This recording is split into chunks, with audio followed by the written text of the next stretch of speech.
For children, few things are as rewarding as getting the opportunity to play outside with friends. Most of us have memories of rolling in grass, climbing trees, and exploring the world around us with our peers. When you're young, even the smallest outdoor space can feel like a vast land of adventure. Running, climbing, skipping, and jumping are all in a standard day of play. But when we're young, adults don't really tell us the truth. For every adventurer who makes a groundbreaking discovery, there are often several that never make it home.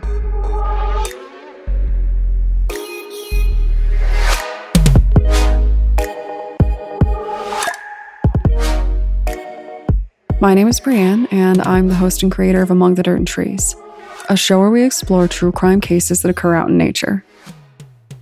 In today's episode, we're going to discuss the 1988 disappearance and presumed murder of Helen Karipidis, a 9-year-old girl in Sydney who was out playing with friends and never made it home for dinner. To this day, no one knows what happened to her.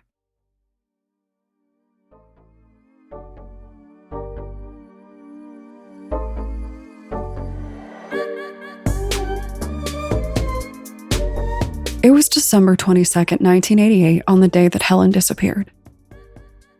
Prior to her disappearance, she was spending the afternoon playing outside with friends. And it wasn't just her either. Several of her siblings were outside playing with friends too. But Helen was playing with a neighbor girl who was one of her closer friends. This girl was the last known person to see Helen. Of course, most people believe that someone else saw her. We just don't know who it is, or what they did with her. Helen and her siblings were called in for dinner, but everyone was surprised to realize that Helen didn't join the family. When they looked outside, she was nowhere to be seen. Hours passed, and the police were called.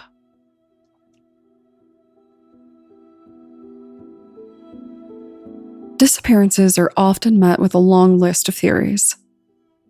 When you disappear without a trace, everyone seems to have an opinion on what happened. That was the case here. And unfortunately, none of the leading theories turned into any productive leads at all. Instead, there was a lot of speculative media on the case, with many people pointing the finger in one direction or another. As you might expect, the most shocking stories were the ones that were the most widely shared.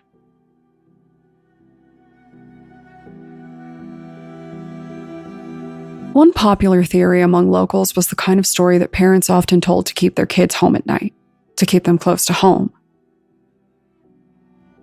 Some people believed that there was an underground group of kidnappers abducting children and leaving families wondering what happened next. Some said they were pedophiles. Others believed they were murderers or cultists. I think that this theory really stood out to me because it sounded so much like the kidnappers in the Golden Compass. Her neighbors believed that she was the victim of sick people who wished her harm because of her youth. But it occurred to me that, given the lack of evidence, it is equally possible that she was snatched up for some kind of terrifying scientific experiment. Obviously, I don't actually believe that's true, but I think it's important to remember that a lot of theories are really just stories people came up with to fit a narrative. Organized crime rings, at least in this case, are not a terribly likely occurrence in real life. But if these stories kept children closer to home during a time when a predator was walking the streets, it's probably a good thing.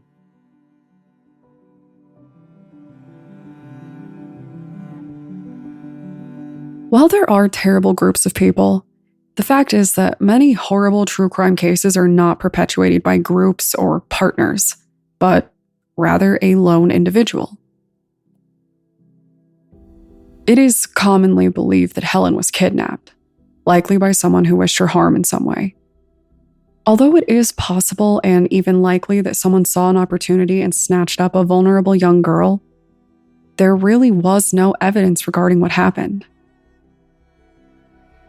Since Helen was never seen again, most people believe that whoever kidnapped her likely killed her too.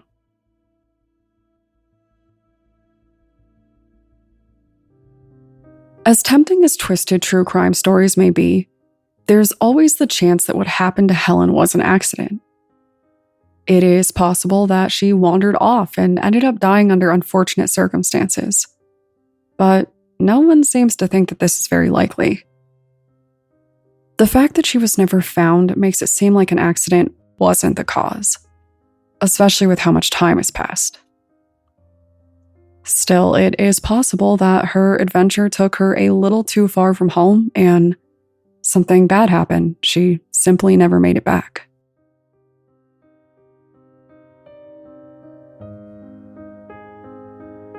There was one rumor that was shared online by a random woman with no relation to the family. She claimed that her kids knew what happened to Helen, and that she tried to contact the family with her information, but they didn't respond. Unfortunately, when pressed, she refused to speak to the family and basically disappeared. So this is likely another example of the many people who come out of the woodwork with false claims following a true crime case.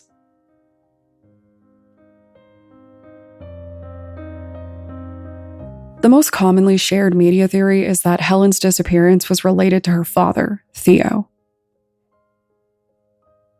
Theo was an interesting man who really didn't speak English well, which I'm sure complicated any questioning by police.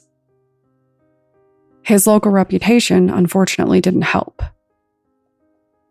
Theo was a widely known alcoholic who was living at home while collecting workers' compensation. For this reason, the public opinion of him was not very high. Rumors swirled that he was violent and abusive, which manifested in two different camps of people. Some people believe that he was personally responsible for Helen's disappearance.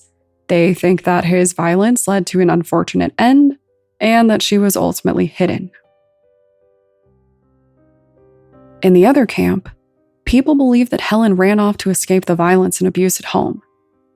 They say that she tried to flee from her father's wrath and ultimately got lost or ended up in trouble because of it. There is one less terrible side to this theory. The theory that she might not have fled alone. Some believe that social workers might have helped her to escape with her mother. Surprisingly, this theory is shared by Theo himself. He thinks they took his daughter away. But it is unclear why they would leave the other 5 siblings behind if that was true, so I don't know if I really believe that theory at all.